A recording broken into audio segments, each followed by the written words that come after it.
Welcome to news 21 TV. ముందుగా bulletin లో headlines చూద్దాం.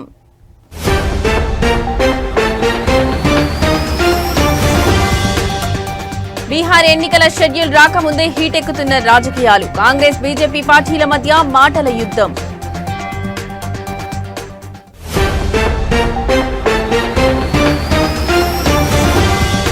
ఢిల్లీని మరోసారి ముంచెత్తిన భారీ వర్షాలు. ఉరుములు మెరుపులతో ఎడతెరిపి లేకుండా వర్షం.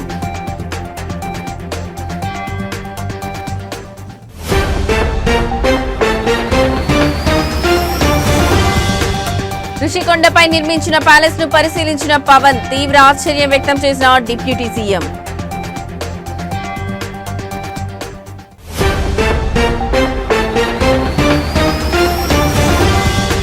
భూపాలపల్లిలో యువతి దారుణ హత్య. కప్పల వర్షిణిగా గుర్తించిన పోలీసులు.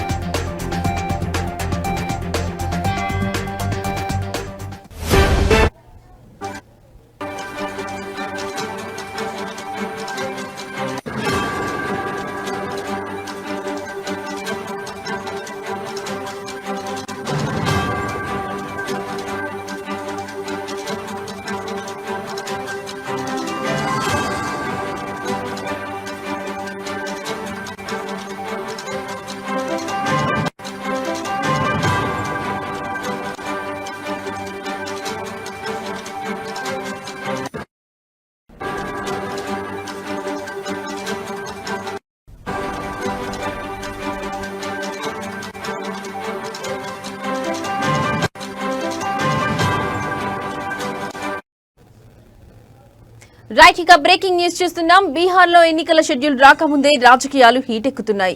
కాంగ్రెస్ బీజేపీ మధ్య మాటల యుద్ధం సాగుతోంది. ఇక ఎన్నికల సంఘానికి వ్యతిరేకంగా కాంగ్రెస్ అగ్రనేత, లోక్సభ ప్రతిపక్ష నేత రాహుల్ గాంధీ బీహార్ ఓటర్ అధికార యాత్ర చేపట్టారు. ఆగస్టు 17న ప్రారంభమైన ఈ యాత్ర సెప్టెంబర్ 1న ముగియనుంది. ఈ యాత్రలో భాగంగా దుర్బంగా పట్టణంలో నిర్వహించిన సభలో కొందరు కాంగ్రెస్ కార్యకర్తలు మోడీ ఆయన తల్లిని దూషిస్తూ వ్యాఖ్యలు చేశారంటూ బీజేపీ ఆరోపించింది. ఇందుకు సంబంధించిన వీడియోలు వైరల్ చేస్తున్నారు. ప్రస్తుతం ఈ వ్యాఖ్యలు తీవ్ర దుమారం రేపుతున్నాయి. ఇప్పటికే ఈ వ్యాఖ్యలను బీజేపీ మిత్రపక్షాలు ఖండించాయి. నితీష్ కుమార్, అమిత్ షా, ఢిల్లీ సీఎం రేఖా గుప్తా తీవ్రంగా ఖండించారు.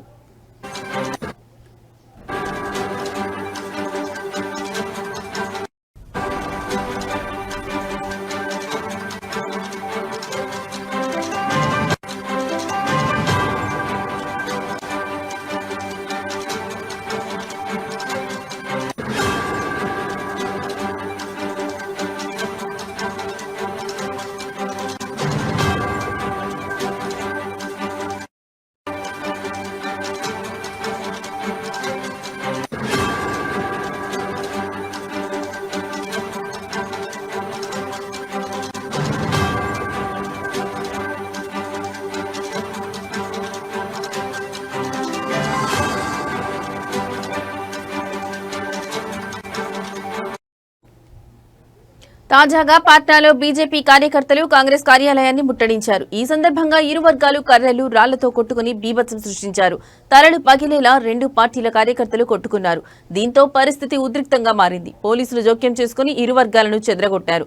కాంగ్రెస్ కార్యాలయంపై బీజేపీ కార్యకర్తలు రాళ్లు విసిరి దాడి చేశారు.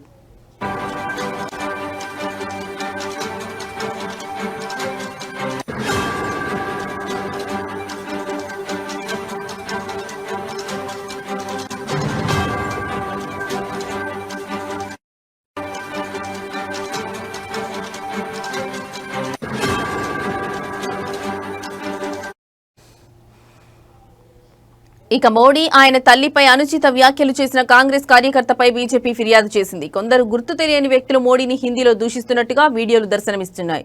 ఇక నిందితుడు సింగ్వారాలోని బాపురా గ్రామానికి చెందిన వ్యక్తిగా గుర్తించి అరెస్ట్ చేశారు. ఇదిలా ఉంటే బీజేపీ ఆరోపణలపై కాంగ్రెస్ ఇప్పటివరకు స్పందించలేదు.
రైట్, ఇక మరో బ్రేకింగ్ న్యూస్ చూస్తున్నాం. దేశ రాజధాని ఢిల్లీని మరోసారి భారీ వర్షాలు ముంచెత్తాయి.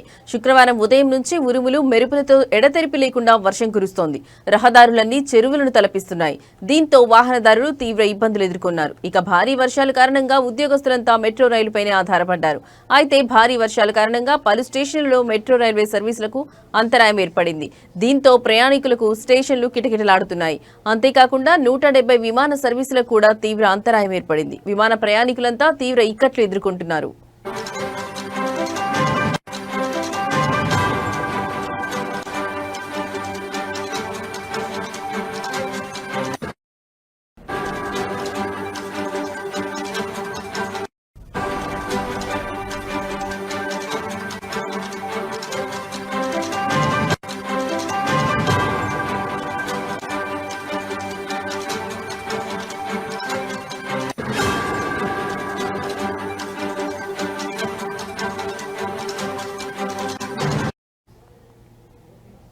శుక్రవారం ఉదయం నుంచి భారీ వర్షం కురుస్తోంది. దీంతో స్కూల్కు వెళ్లేవారు, ఉద్యోగాలకు వెళ్లేవారు తీవ్ర ఇబ్బందులు పడుతున్నారు.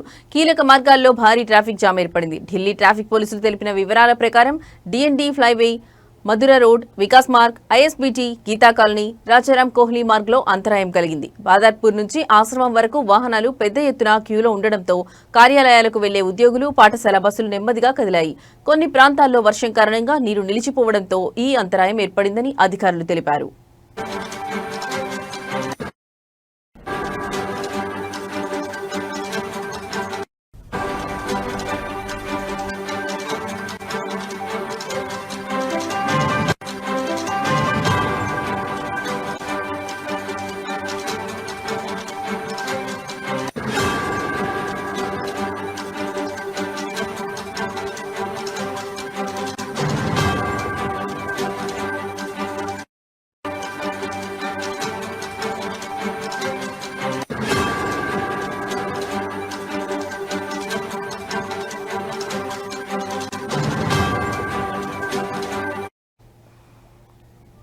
ఇక మెట్రో సర్వీసులపై ఆధారపడ్డ ప్రయాణికులకు తీవ్ర ఇక్కట్లు ఎదురయ్యాయి. కీలక మార్గాల్లో అంతరాయం ఏర్పడింది. దీంతో మెట్రోపై ఆధారపడ్డ విద్యార్థులు, ఉద్యోగులు తీవ్ర ఇబ్బందులు ఎదుర్కొన్నారు. ప్రయాణికులతో స్టేషన్లు కిటకిటలాడాయి. విశ్వవిద్యాలయ సెంట్రల్ సెక్రటరియేట్ స్టేషన్ల మధ్య రైలు సర్వీసులలో ఆలస్యం జరిగిందని మెట్రో పేర్కొంది. అంతేకాకుండా విమాన ప్రయాణికులు కూడా తీవ్ర ఇబ్బందులు పడ్డారు. భారీ వర్షాల కారణంగా విమాన సర్వీసులు ఆలస్యమవుతున్నట్లు ఆయా సంస్థలు తెలిపాయి.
రైట్, ఇక మరో బ్రేకింగ్ న్యూస్ చూస్తున్నాం. మంత్రి నారా లోకేష్ విశాఖపట్నంలోని ప్రభుత్వ పాఠశాలల్లో సైన్స్ ఫౌండేషన్ సహకారంతో ఏర్పాటు చేసిన ఆర్టిఫిషియల్ ఇంటెలిజెన్స్ ల్యాబ్లను అధికారికంగా ప్రారంభించారు. ఈ కార్యక్రమం ముఖ్య ఉద్దేశం పేద విద్యార్థులకు ఆధునిక సాంకేతిక విద్యను అందించడమే లక్ష్యంగా పనిచేస్తున్నారు. రాష్ట్ర ప్రభుత్వం ముఖ్యంగా ఐటీ శాఖ మరియు సైన్స్ ఫౌండేషన్ ఈ ప్రాజెక్టులో భాగస్వాములుగా ఉన్నాయి. సైన్స్ వ్యవస్థాపకుడు మరియు chairman doctor BVR Mohan Reddy ఈ కార్యక్రమానికి అధ్యక్షత వహించారు.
విశాఖపట్నంలోని రిషికొండ సమీపంలో ఉన్న రాడిసన్ బ్లూ హోటల్లో లాంఛనంగా ప్రారంభమైంది. అంతకుముందు మంత్రి లోకేష్ చంద్రపాలెం ప్రభుత్వ ఉన్నత పాఠశాలలో ఏర్పాటు చేసిన పూర్తి స్థాయి ఏఐ ల్యాబ్ ను కూడా ప్రారంభించారు. ప్రపంచ సాంకేతిక పోటీలో ఆంధ్రప్రదేశ్ నుంచి నిపుణులను తీర్చిదిద్దడమే ఈ కార్యక్రమం యొక్క ప్రధాన లక్ష్యమని మంత్రి లోకేష్ పేర్కొన్నారు. ఐటీ పరిశ్రమల కేంద్రంగా విశాఖ అభివృద్ధి చెందుతున్నందున పేద విద్యార్థులకు 21వ శతాబ్దపు నైపుణ్యాలను అందించడం చాలా ముఖ్యమని ఆయన చెప్పారు.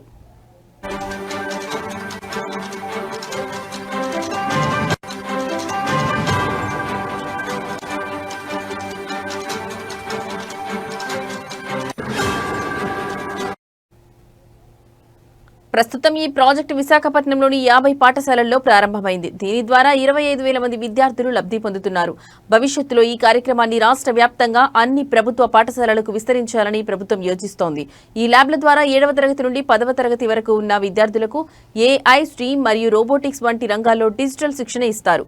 ఈ కార్యక్రమం 5 ఏళ్ల పాటు కొనసాగుతుంది.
రైట్, ఇక మరో బ్రేకింగ్ న్యూస్ చూస్తున్నాం. జయశంకర్ భూపాలపల్లి జిల్లాలో ఒక యువతి దారుణ హత్యకు గురైంది. కాటారం భూపాలపల్లి జాతీయ రహదారికి సమీపంలోని అటవీ ప్రాంతంలో కుళ్లిపోయిన మృతదేహం లభ్యం కావడంతో ఈ ఘటన వెలుగులోకి వచ్చింది.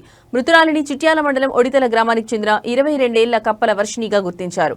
ఘటనా స్థలంలో లభించిన ఆధార్ కార్డు ఆధారంగా ఆమె గుర్తింపు సాధ్యమైంది. వర్షిణి కనిపించకుండా పోయిందని ఈ నెల 6న చిట్యాల పోలీస్ స్టేషన్లో మిస్సింగ్ కేసు నమోదైంది.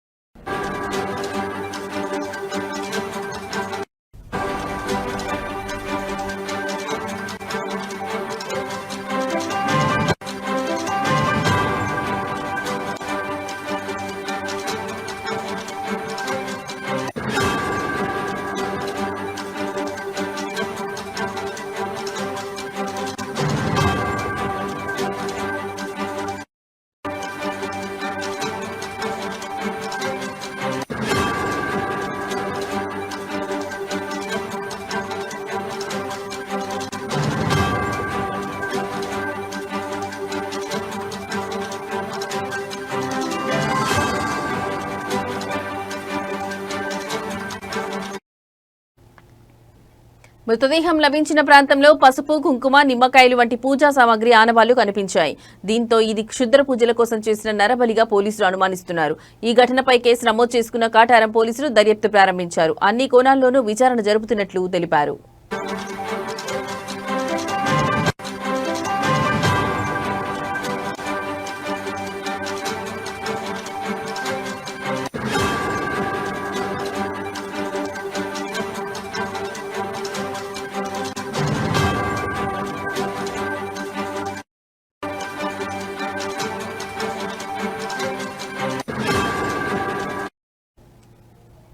జయశంకర్ భూపాలపల్లి జిల్లాలో ఒక యువతి దారుణ హత్యకు గురైంది. కాటారం భూపాలపల్లి జాతీయ రహదారికి సమీపంలోని అటవీ ప్రాంతంలో కుళ్లిపోయిన మృతదేహం లభ్యం కావడంతో ఈ ఘటన వెలుగులోకి వచ్చింది. మృతురాలిని చిట్యాల మండలం ఒడితల గ్రామానికి చెందిన 22 కప్పల వర్షినిగా గుర్తించారు. ఘటనా స్థలంలో లభించిన ఆధార్ కార్డు ఆధారంగా ఆమె గుర్తింపు సాధ్యమైంది. వర్షిని కనిపించకుండా పోయిందని ఈ నెల 6న చిట్యాల పోలీస్ స్టేషన్లో మిస్సింగ్ కేసు నమోదైంది. మృతదేహం లభించిన ప్రాంతంలో పసుపు, కుంకుమ, నిమ్మకాయలు వంటి పూజా సామాగ్రి ఆనవాళ్లు కనిపించాయి. దీంతో ఇది క్షుద్ర పూజల కోసం చేసిన నరబలిగా పోలీసులు అనుమానిస్తున్నారు. ఈ ఘటనపై కేసు నమోదు చేసుకున్న కాటారం పోలీసులు దర్యాప్తు ప్రారంభించారు. అన్ని కోణాల్లోనూ విచారణ జరుపుతున్నట్లు తెలిపారు.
రైట్, ఇక బ్రేకింగ్ న్యూస్ చూస్తున్నాం. రంగారెడ్డి జిల్లాలోని శంషాబాద్ విమానాశ్రయంలో నిబంధనలకు విరుద్ధంగా తుపాకీ బుల్లెట్లు తీసుకెళ్తున్న ఒక ప్రయాణికుడిని అధికారులు అదుపులోకి తీసుకున్నారు. ఈ ఘటన విమానాశ్రయ భద్రతా తనిఖీల్లో వెలుగులోకి వచ్చింది.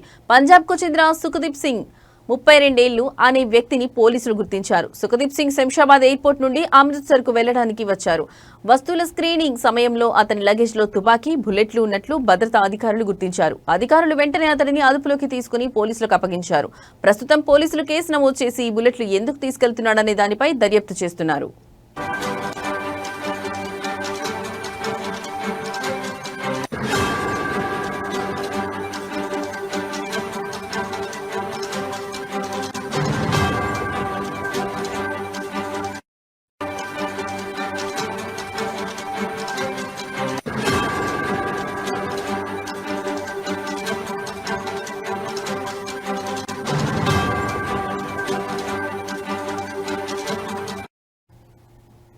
రంగారెడ్డి జిల్లాలోని శంషాబాద్ విమానాశ్రయంలో నిబంధనలకు విరుద్ధంగా తుపాకీ బుల్లెట్లు తీసుకెళ్తున్న ఒక ప్రయాణికుడిని అధికారులు అదుపులోకి తీసుకున్నారు. ఈ ఘటన విమానాశ్రయ భద్రతా తనిఖీల్లో వెలుగులోకి వచ్చింది. పంజాబ్ కు చెందిన సుఖ్దీప్ సింగ్ అనే వ్యక్తిని పోలీసులు గుర్తించారు. సుఖ్దీప్ సింగ్ శంషాబాద్ ఎయిర్పోర్ట్ నుండి అమృత్సర్ కి వెళ్లడానికి వచ్చారు. వస్తువుల స్క్రీనింగ్ సమయంలో అతని లగేజ్ లో తుపాకీ, బుల్లెట్లు ఉన్నట్లు భద్రతా అధికారులు గుర్తించారు.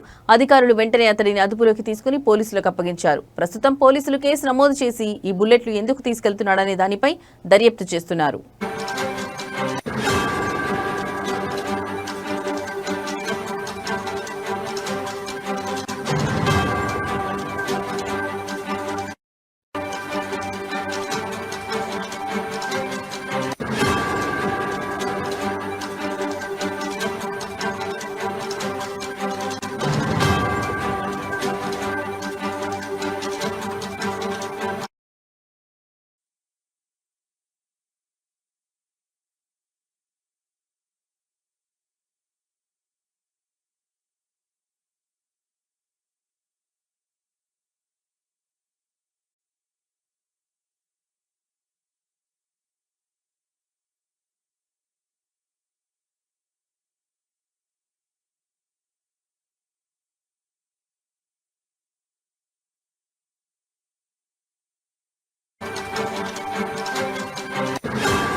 రైట్, ఇక బ్రేకింగ్ న్యూస్ చూస్తున్నాం. అభిమానం హద్దులు దాటితే ఎలా ఉంటుందో చాటి చెప్పిన ఓ మహిళకు మెగాస్టార్ చిరంజీవి తన ఉదార హృదయంతో అండగా నిలిచారు. తనను కలిసేందుకు వందల కిలోమీటర్లు సైకిల్ పై ప్రయాణించి వచ్చిన అభిమాని రాజేశ్వరి కుటుంబానికి ఆయన భరోసా ఇచ్చారు. ఆమె పిల్లల చదువు బాధ్యతను తానే తీసుకుంటానని ప్రకటించి మరోసారి తన ప్రత్యేకతను చాటుకున్నారు. ఈ సంఘటన వివరాలు ప్రస్తుతం సోషల్ మీడియాలో వైరల్ గా మారాయి.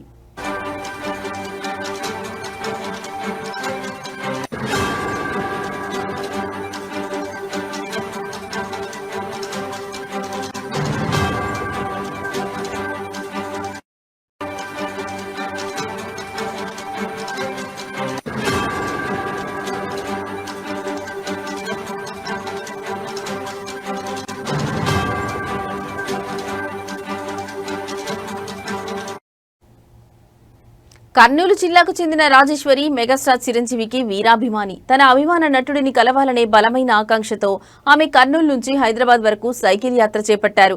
గతంలో పవన్ కళ్యాణ్ కోసం ఆదూరు నుంచి అమరావతికి సైకిల్ పై వెళ్లిన రాజేశ్వరి ఈసారి చిరంజీవి కోసం ఈ సాహస యాత్రను పూర్తి చేశారు. ఆమె ప్రయాణంలో పలుచోట్ల మెగా అభిమానులు సంఘీభావం తెలిపారు.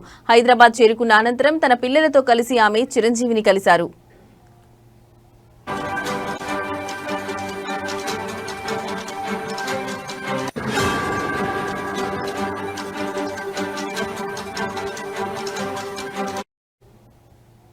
ఈ క్రమంలో రాజేశ్వరి భావోద్వేగానికి గురయ్యారు. చిరంజీవిని దేవుడిచ్చిన సోదరుడిగా భావిస్తూ ఆయనకు రాఖీ కట్టారు. ఆ క్షణంలో ఆనందంతో కన్నీరు పెట్టుకోగా చిరంజీవి ఆమెను ఆప్యాయంగా ఓదార్చారు. ఆమె అభిమానానికి చలించిపోయిన ఆయన సంప్రదాయబద్ధంగా ఒక చీరను బహుకరించి ఆశీర్వదించారు. అంతటితో ఆగకుండా ఆమె పిల్లల భవిష్యత్తుకు భరోసా ఇచ్చారు. పిల్లలు బాగా చదువుకొని ఉద్యోగాలు సాధించి తల్లిని బాగా చూసుకోవాలని సూచించారు. వారి చదువుకు అవసరమైన పూర్తి సహాయాన్ని తానే అందిస్తానని మాట ఇచ్చారు. ఈ విషయం తెలియగానే చిరంజీవి గొప్ప మనసుపై నెటిజన్లు ప్రశంసల వర్షం కురిపిస్తున్నారు. ఆయన కేవలం తెరపైనే కాదని నిజ జీవితంలో కూడా హీరో అని కొనియాడుతున్నారు. అభిమానులను తన సొంత కుటుంబ సభ్యుల్లా చూసుకుంటారనడానికి ఇదే నిదర్శనమని సోషల్ మీడియాలో కామెంట్లు పెడుతున్నారు.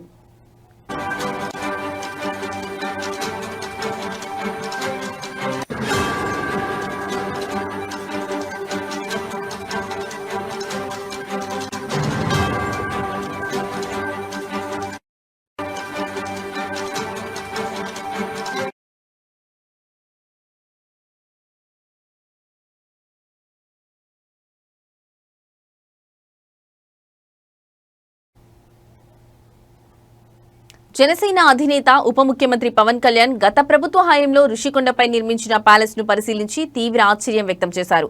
విశాఖపట్నం పర్యటనలో ఉన్న పవన్ కళ్యాణ్ మంత్రులు, జనసేన ఎమ్మెల్యేలతో కలిసి ఋషికొండకు చేరుకున్నారు.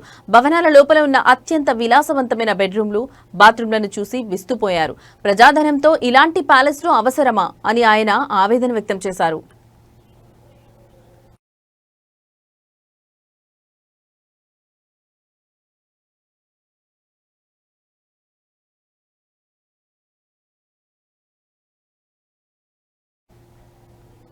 ఈ సందర్భంగా పర్యాటక శాఖ మంత్రి కందుల దుర్గేష్ ఋషికొండ ప్రస్తుత ఆర్థిక పరిస్థితిని పవన్ కళ్యాణ్ కు వివరించారు.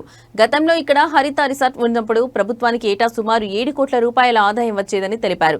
కానీ ఇప్పుడు ఈ కొత్త భవనాల నిర్వహణకే దాదాపు ₹1 కోటి బిల్లులు బకాయి పడిన దుస్థితి నెలకొందని ఆయన ఆవేదన వ్యక్తం చేశారు. ఈ భవనాల నిర్మాణంపై ఇప్పటికే గ్రీన్ ట్రిబ్యునల్లో కేసు నడుస్తోందని అధికారులు పవన్ కు తెలిపారు.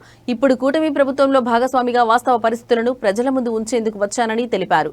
పాడైపోతున్న భవనాలకు వెంటనే మరమ్మతులు చేపట్టాలని అధికారులను ఆదేశించారు.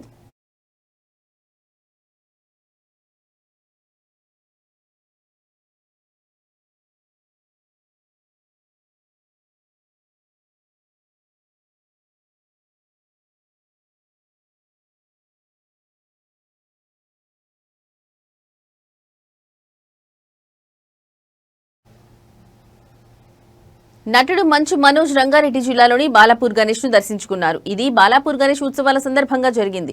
మంచు మనోజ్ బాలాపూర్ గణేష్ ఉత్సవ సమితి ఆహ్వానం మేరకు గణనాథుడిని దర్శించుకున్నారు. సమితి అధ్యక్షులు కల్లెం నిరంజన్ రెడ్డి ఆయనకు స్వాగతం పలికారు. మనోజ్ మాట్లాడుతూ బాలాపూర్ గణేష్ దర్శనం తనకు ఆధ్యాత్మిక అనుభూతిని ఇచ్చిందని, ఈ సంవత్సరం ఏర్పాటు చేసిన స్వర్ణగిరి ఆలయ నమూనా ఆకట్టుకుందని తెలిపారు. ఈ సందర్భంగా మనోజ్ తన తాజా చిత్రం మిరై గురించి మాట్లాడారు. ఈ సినిమా ట్రైలర్ కు మంచి స్పందన వస్తుందని, సెప్టెంబర్ 12న సినిమా విడుదల కానుందని చెప్పారు. గణనాథులు మరియు ప్రేక్షకుల ఆశీస్సులతో సినిమా విజయవంతం కావాలని ఆయన ఆకాంక్షించారు.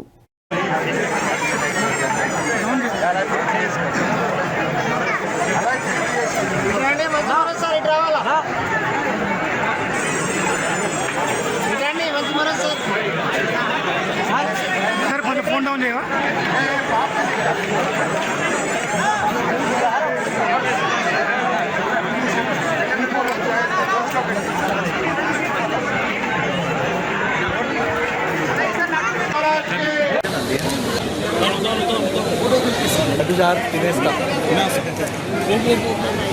వెయిట్ అన్న చూడండి